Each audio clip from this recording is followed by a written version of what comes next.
Bam Aquino.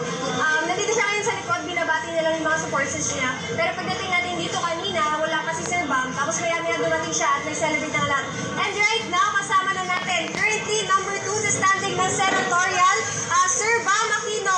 Sir, congratulations po. Currently number 2 po kayo sa standing. Ano po yung reaction niyo dito sa current standing na ito? Well, syempre nagulat kami with high standing.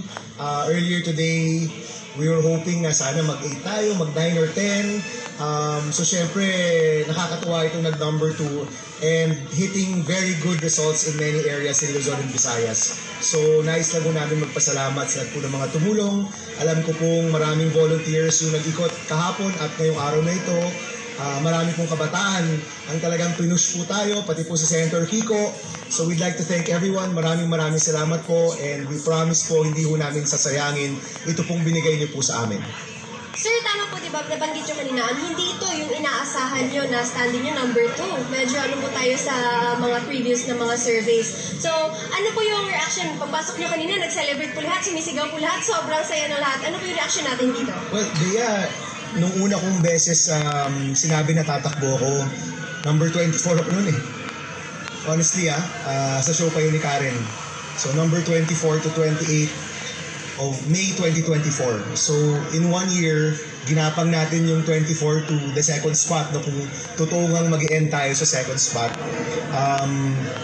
Honestly, kahit kung number 12 ba na ako, tuwan-tuwa na rin kami. Sa totoo lang eh. Pero, syempre, itong vote of confidence mula sa taong bayan, malaking bagay talaga. And from the first day na nag-start itong kampanya, I kept on telling my team, tiwala lang, no? Magtiwala tayo sa Diyos, magtiwala tayo sa taong bayan, tutugon yung taong bayan dito sa ating panawagan sa kanila. At tumugon nga sila. And gusto ko lang mag-special shoutout rin sa mga kabataan kasi hanggang kanina, may mga lumalapit sa akin, sinasabi nila, Sen, yung anak ko, talagang ikaw yung pinupush, ikaw talaga yung gustong manalo. So, hanggang sa dulo yung mga kabataan, kinakampanya po talaga tayo sa mga magulang nila. And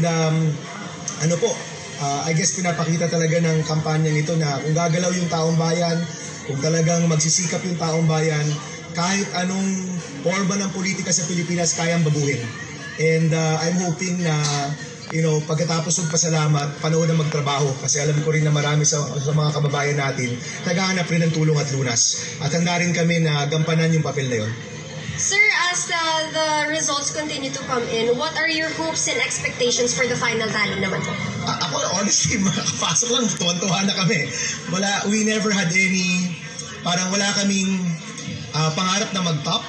I honestly thought ang highest ko would be 6 to 8. But even until today, sabi ko nga, baka madulas ka pa no? So, ito pong number na ito talagang unexpected talaga siya.